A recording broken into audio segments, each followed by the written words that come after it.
सनितपुर जिल्लानि सिङाव थानाय दिखियाजुलि हिनजावसा गोजौ फरायसालि आरो दिखियाजुलि हौवासा गोजौ फरायसालियावबो दिनैनिफ्राय मेट्रिक आनजादा जागायबाय।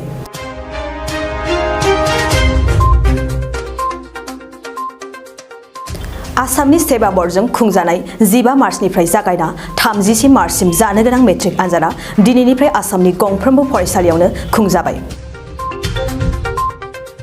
थिग बिदिनो सनितपुर जिल्लानि सिङाव थानाय दिखियाजुलि हिनजावसा गोजौ फरायसालि आरो दिखियाजुलि हौवासा गोजौ फरायसालियावबो दिनैनिफ्राय आनजादा जागायबाय। गंफ्रोमबो फरायसालिनिफ्राय सम बादियै नुजाथिना आनजाद लिरनायखौ नुनो मोन्दों। मख'नो गोनांदि बे गंनै फरायसालियाव 30% 35% बर' बिजोंनि फरायसाफोरा आनजाद लिरदों।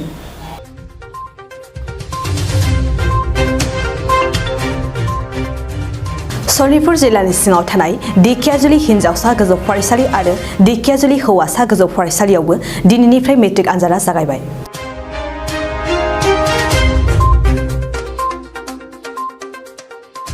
आसामनि सेबा बर्डजों खुंजानाय 15 मार्चनिफ्राय जागायना 30 मार्चसिम जानो गोनां मेट्रिक आनजादा दिनैनिफ्राय आसामनि गंफ्रोमबो फरायसालियावनो खुंजाबाय। थिग बिदिनो सनितपुर जिल्लानि सिङाव थानाय दिखियाजुलि हिनजावसा गोजौ फरायसालि आरो दिखियाजुलि हौवासा गोजौ फरायसालियावबो दिनैनिफ्राय आनजादा जागायबाय।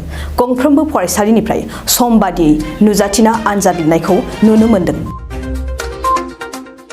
मख'नो गोनांदि बे गंनै फरायसालियाव 30% 35% बर' बिजोंनि फरायसाफोरा आनजाद लिरदों। गोग्गो आदार जाग्रा सुबुंफोरनिसिम मोनसे गोजोनथाव खौरां। उदालगुरि जिल्लानि सिङाव थानाय मावरिया गामियाव मनाटिसा गावसुंथा हानजानि सोद्रोमा हांमा ब्रह्म बिथाङा आसाम स्टेट रुरेल लाइभलिहुड मिशननि गेजेरजों खानस्रि हासार आरो गोबोर हासारजों दिहुनजानाय अर्गेनिक मैगं थाइगंनि गला बेखेवनाय जाबाय। गोग्गो मैगं थाइगं जाग्रा गोसो गुदुं बायग्रा सुबुंफोरा गाहायाव होनाय जानबुं नम्बराव जगाजग खालामनो हागोन। जानबुं नम्बरा जाबाय 8011748256। जानबुं नं 8011748256। गोजोनथाव खौरां। आसामाव थानाय बयनिख्रुइबो साबसिन सोलोंथाइ होग्रा मिरुफोरनि गेजेराव टेक बुस्टाराबो गंसे। क'क्राझार जिल्लानि सिङाव थानाय CST फिसारि मावख'नि साखाथियाव थानाय खारगावआव बे टेक बुस्टारा दङ। बेयाव बयनिख्रुइबो मोजांसिन सोलोंथाइ आरो नेम सोलिनाय गोग्गो थाखो खथानि सुबिदा दङ। सारा भारतनि गेजेराव सायख'जानाय बायदि सोलोंथाइजों सोमोन्दो थानाय फोरोंगिरिफोर दङ।